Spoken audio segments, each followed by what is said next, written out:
I spent 40 years teaching people how to protect their money. I could spot a bad investment from a mile away. But when Christina smiled at me in that cafe in Tacloban, I forgot every rule I ever wrote. By the time I realized what was happening, I'd already lost everything I told my clients never to risk. I was sitting across from her when I first knew I was in trouble. She laughed at something I said, her hand covering her mouth, the way women do when they're genuinely amused, not performing.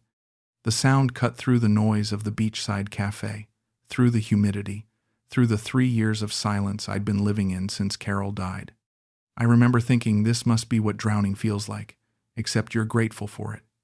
I'd flown into Manila 6 days earlier on what I kept calling a scouting trip.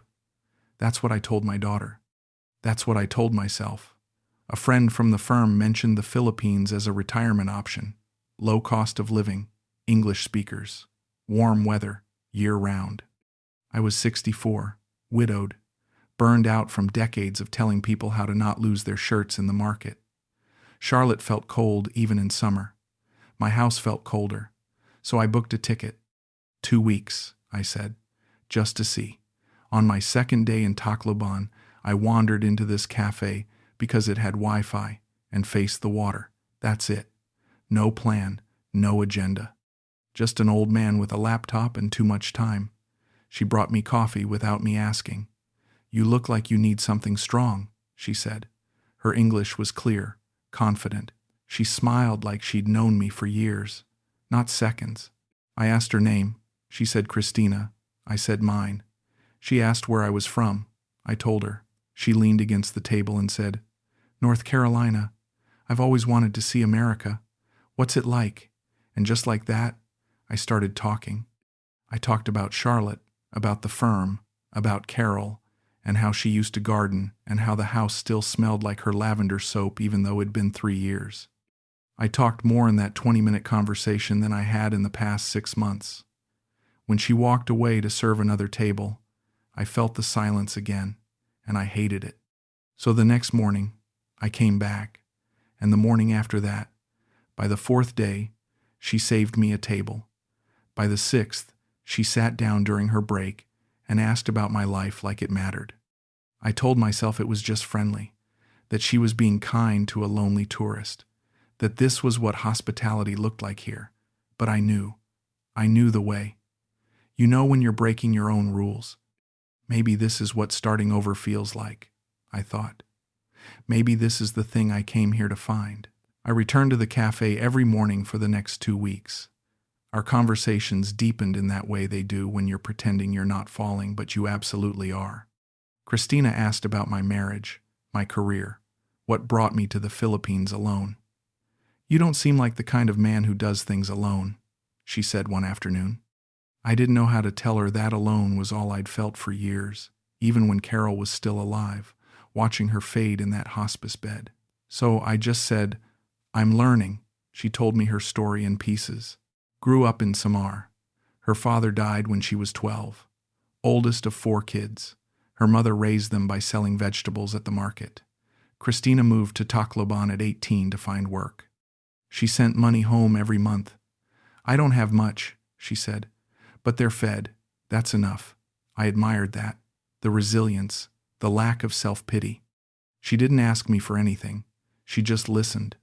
When I talked about the firm, she asked smart questions. When I mentioned Carol, she didn't change the subject or offer empty condolences. She just said, "That must be so hard, missing someone every day." And I thought, yeah, it is. One evening, she asked if I wanted to walk along the beach. We left the cafe as the sun dropped low and orange over the water. The air smelled like salt and grilled fish. She told me about her childhood, about swimming in the river with her siblings, about the typhoon that destroyed their house when she was 16. I told her about my daughter, about how we barely spoke anymore, about how Carol used to say I worked too much and she was right.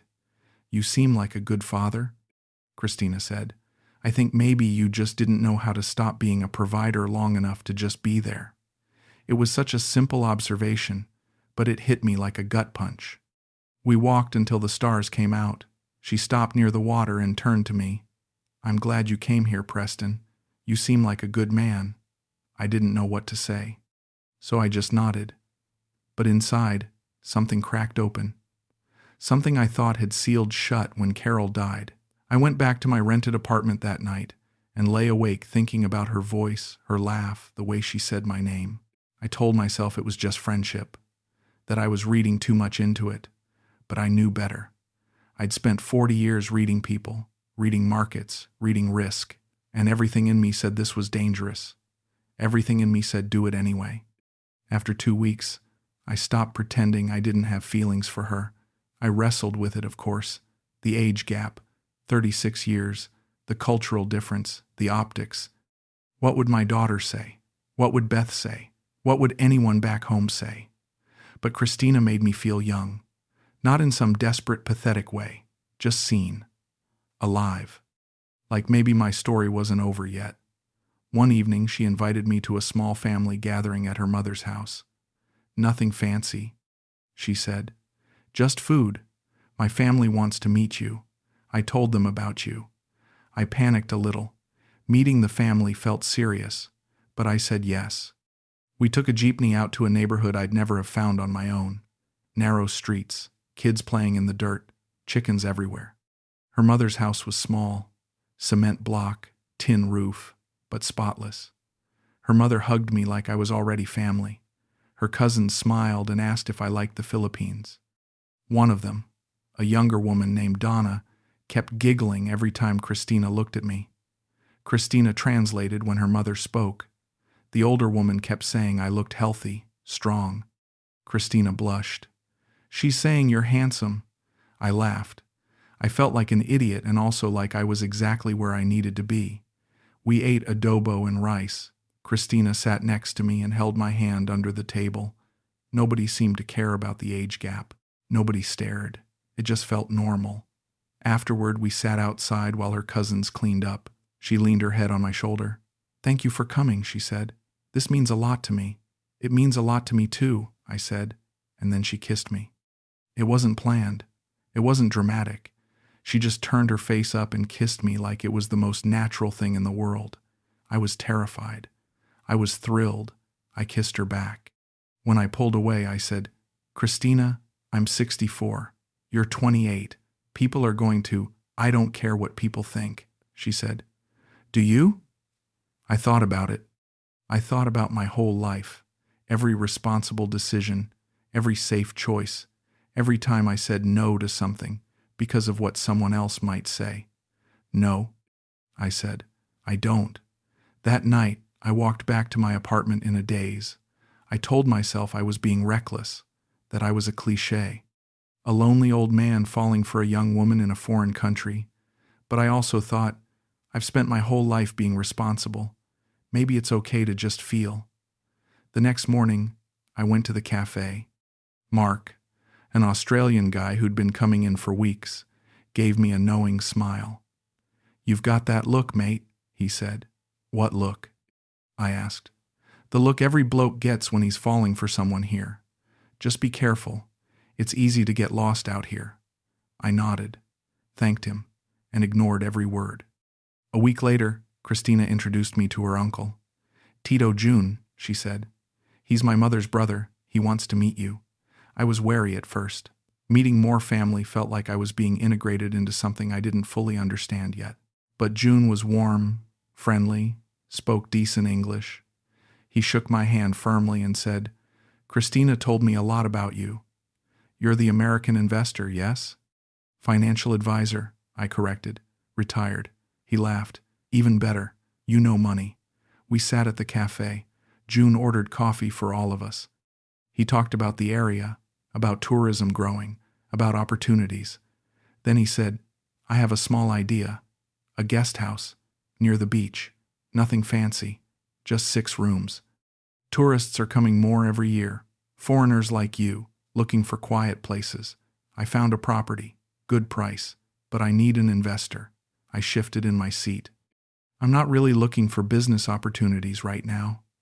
Of course," he said, smiling. "I'm not pushing. I just thought, you have experience. You understand investments. If you're interested, we talk more. If not, no problem. He didn't push. That's what got me.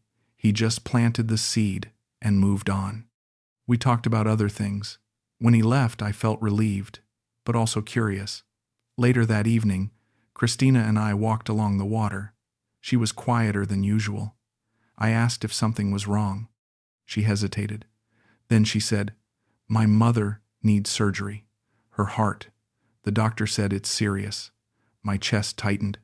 "What kind of surgery?" "I don't know the English word. Something with the valves. It's expensive." She looked down. "I've been saving, but it's not enough." I asked how much. She said the equivalent of $3,000. She didn't ask me for it. That's what got me. She just told me the problem and then changed the subject. We kept walking. She pointed out a boat in the distance, talked about the weather, but I could see the worry in her eyes. That night, I lay in bed thinking about her mother, about Christina working every day to send money home, about how she never asked me for anything. I thought about Carol, how I couldn't save her, how all the money I'd made, all the investments, all the careful planning didn't matter when it came down to it. But maybe this time I could help. The next day I told Christina I wanted to pay for the surgery. She stared at me. "Preston, no, that's too much." "It's not," I said. "I want to do this. Please, let me help." She started crying. She hugged me so tightly I could barely breathe. "Thank you," she whispered. "Thank you so much." I felt like a hero, like I'd done something that mattered. I wired the money that afternoon. That night, lying alone in my apartment, I heard my own voice in my head, the voice I used with clients. Never invest emotionally. Never give money without documentation. Get everything in writing. I stared at the ceiling. I'd just given $3,000 based on a story and a hug, but I told myself this was different. This wasn't a client. This was someone I cared about. This was real. I closed my eyes. I ignored the voice. 3 weeks later, my phone rang at 7 in the morning. I didn't recognize the number, but the area code was Charlotte. I answered. "Preston." It was Beth, my former colleague. My work wife, Carol, used to joke. The smartest analyst I'd ever worked with. "Beth," I said, sitting up. "Hey, how are you?" "I'm fine. I'm calling because I'm worried about you." My stomach dropped. "What do you mean?" "I heard from Linda that you've been in the Philippines for over a month, and that you're seeing someone." "Linda, my daughter." "Of course," I sighed. "I'm fine. I'm just taking some time. Exploring retirement options." "Preston." Her voice was gentle but firm. "Are you seeing someone?" I hesitated. Then I said, "Yes." Silence. Then, "How old is she?" "Does that matter?" "Preston." "How old is she?" 28. More silence. Longer this time. "Preston, you're one of the smartest men I know. You taught me everything about risk assessment, about spotting bad deals. So I'm going to ask you something, and I want you to answer honestly. If a client came to you, 64 years old, widowed, lonely, and told you he was sending money to a 28-year-old woman he met overseas, what would you tell him?" I felt my jaw tighten. "This isn't the same, isn't it?" "No, you don't know her. You don't know what this is. You're right. I don't. But I know you, and I know grief, and I know loneliness. Just don't give away anything you can't afford to lose." I wanted to argue. I wanted to tell her Christina wasn't like that this was real, that Beth was being cynical and cruel. But instead, I just said, "I appreciate the concern, but I'm fine." "Okay," she said quietly. "Just know I'm here if you need me." We hung up. I sat on the edge of the bed, staring at the wall. I thought about my accounts, my portfolio, the life insurance payout from Carol that I'd been living off. I thought about the $3,000 I'd already sent. I grabbed my phone and opened my banking app. My thumb hovered over the balance. Then I closed the app. I didn't want to know, not yet. I started noticing things I didn't want to notice. Small things, cracks in the story. Christina told me she was visiting her mother one afternoon. "I'll be gone all day," she said. "I'll see you tomorrow." But later that evening, I ran into Donna, her cousin, at a small store near my apartment. Hey Donna, I said. She smiled. Hi Preston, you looking for Christina? I blinked. I thought she was with her mother today. Donna frowned. Oh, maybe she went after. I saw her in the city this morning, near the mall. I nodded, smiled, said it was no big deal, but my mind was racing. Another time, I showed up at the cafe unannounced. I wanted to surprise her, bring her lunch, but she wasn't there. A coworker, a young guy with a face full of acne, said, "She's off today." Off? I asked. Yeah, she swapped shifts with me. But Christina had texted me that morning saying she'd be at work all day. I stood there, holding a bag of food, feeling like an idiot. That night, I asked her about it. I thought you were working today. She laughed. Oh, I forgot. I swapped shifts last minute. Why? You checking up on me? Her tone was playful, but there was an edge to it. No, I said quickly. I just wanted to surprise you. That's sweet, she said. She kissed my cheek. But you don't have to track my every move, Preston. I'm not going anywhere. I apologized. I told myself I was being paranoid, controlling. I didn't want to be that guy, the jealous, insecure old man, but the doubt had planted itself. I started watching her more closely. Her phone was always face down. She'd step outside to take calls. When I asked about her day, her answers were vague. Just work, just errands, nothing interesting. I told myself I was overreacting, that I was letting Beth's words get into my head. But deep down, I knew. I knew the way you know when you're about to lose money on a bad stock. You see the signs. You just don't want to believe them yet. Tito June came back. This time, he didn't wait for me to bring it up. He showed up at the cafe with a folder, a smile, and a sense of urgency. Preston, my friend. Good news. I found the property. I blinked. What property? The guest house. Remember? I told you about it. I'd honestly forgotten. Jun, I told you I wasn't interested. I know, but just listen. The owner is selling fast. He's moving to Manila. He wants $30,000. That's cheap, very cheap. If you invest, you own 40%. I handle everything. You just collect. He slid photos across the table. A small building, 6 rooms, decent looking, beachfront. Christina appeared at my side. She'd been listening. This could be good, Preston, for both of us. I looked at her. Both of us? She smiled. Our future, a real investment, something we build together. I stared at the photos. $30,000. That was serious money. That was a chunk of my retirement. That was the kind of investment I'd tell clients to run from. No documentation, no due diligence. A verbal promise from a man I barely knew. I need time to think, I said. June nodded. Of course. But the owner wants an answer by next week. These opportunities don't last. He left the folder. That night, Christina and I sat on the balcony of my apartment. She was quiet. I asked what she was thinking. I just want you to know I'm not pushing you, she said. If you don't want to invest, that's okay. But I think it could be good. For us. For our future. Our future. I kept hearing that phrase. I wanted to believe it. I wanted to believe that this wasn't just a con, that I wasn't just another lonely foreigner being drained dry. I thought, if I don't do this, she'll think I don't believe in us. She'll think I don't trust her. So I said yes. I wired the money the next day. June promised paperwork within a week. A week passed, then 2. I asked Christina where the documents were. June's handling it. Don't worry. But I was worrying. I called June. He didn't answer. I texted. No response. I asked Christina to call him. She did, on speaker. He answered immediately. Sorry. I've been so busy. The lawyer is preparing everything. I'll bring it to you next week. Another week passed. No paperwork. I pressed Christina. Why isn't he answering me? She got emotional. Her eyes filled with tears. Why don't you trust him? Why don't you trust me? I thought you cared about me, Preston. I thought this was real. I felt like I'd been punched. It is real. I'm just asking for paperwork. That's normal. Normal where? In America? This is the Philippines. Things take time. People are slower here. You have to trust. I backed off. I apologized. I told her I was sorry. That night, I couldn't sleep. I needed to talk to someone. I walked to a small church near the water. I didn't know why. I'm not religious, but I needed something.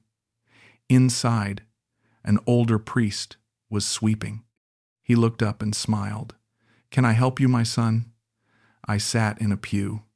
He sat next to me. I told him everything. The money, the doubts, the fear that I'd made a terrible mistake. He listened without interrupting. When I finished, he was quiet for a long time. Then he said, "Sometimes we see what we want to see, my son, and sometimes the truth is too painful to face until we have no choice." I left the church feeling worse. Because I knew he was right, I decided to surprise her. I told myself I was being thoughtful, not suspicious. I bought groceries, fresh fruit, some medicine I thought her mother might need for the surgery recovery. I took a jeepney out to her mother's house. I'd only been there once, but I remembered the street. When I arrived, I saw a motorbike parked outside, expensive looking. Not the kind you'd see in this neighborhood. I walked up the path. The door was open. I heard laughter. A young man stepped out, mid-20s, fit, confident. He was laughing at something. Then Christina came out behind him. She was smiling, touching his arm. He turned and kissed her on the cheek. Then he saw me. He didn't react. Just nodded, got on the bike, and drove off. Christina froze. Her face went white. I just stood there, holding a bag of groceries like an idiot. "Preston," she said. Her voice was shaking. "What are you doing here?" "I wanted to bring your mom some things, check on her, see how the recovery was going." She didn't move. I looked at the house. "Is she inside?" Christina bit her lip. "She's resting. Can I see her?" "Not right now." "She's sleeping." I nodded slowly. "Who was that?" "Who?" "The guy. The one who just kissed you." "Oh, that's Ryan. He's just a friend." "A childhood friend. Childhood friend. Yes. Does he always kiss you like that?" Her voice cracked. "Preston, it's not what you think." I felt something inside me go cold, calm, detached. "How long?" She didn't answer. "How long, Christina? It's complicated." I nodded. I set the groceries down on the ground. I turned and walked away. She called after me. "Preston, wait. Let me explain." I didn't stop. I walked to the main road. I got in a jeepney. I went back to my apartment. I locked the door. I sat on the floor. And then I opened my banking app. $53,000. That's what I'd spent in 4 months. The surgery, the investment, dinners, gifts. Money I gave her for her family, for emergencies, for things she never directly asked for, but I offered anyway. $53,000. The investment, I had no paperwork, no receipt, no way to trace it. The surgery? I had no medical records, no proof it ever happened, no proof her mother even had a heart condition. I sat there, staring at my phone, and I realized something. I didn't just lose money. I lost my mind. I became every client I ever warned. I didn't leave the Philippines right away. I was too ashamed, too broken. I stayed in my apartment for days, replaying every conversation, every smile, every moment I thought was real. I thought about Carol, how she would have seen through this in a heartbeat, how she would have told me to stop being an idiot and come home. I thought about Beth's warning. I thought about Mark's casual comment at the café. I thought about Father Nestor's quiet words. I tried calling Tito June one more time.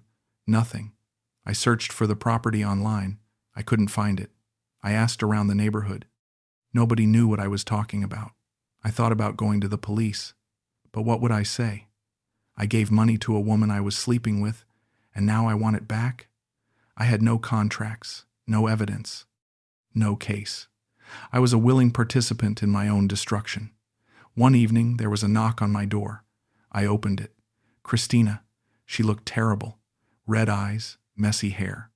She looked like she'd been crying for days. "Can I come in?" she asked. I stepped aside. She walked in slowly, like she was afraid I'd yell. I didn't. I just closed the door and waited. I'm sorry, she said. Her voice was barely a whisper. I'm so sorry, Preston.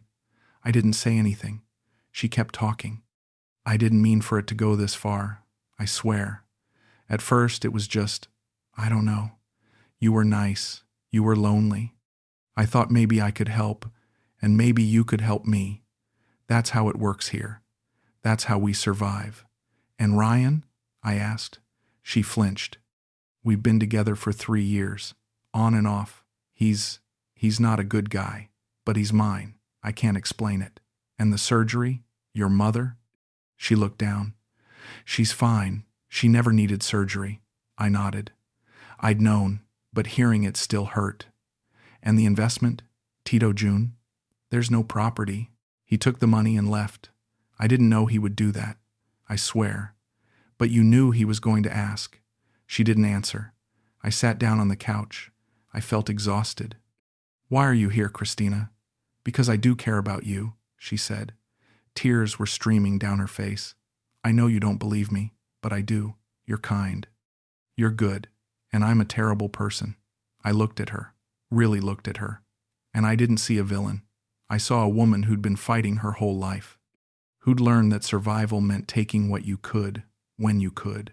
And I saw myself, a man so desperate to feel something, to matter to someone, that I ignored every warning sign.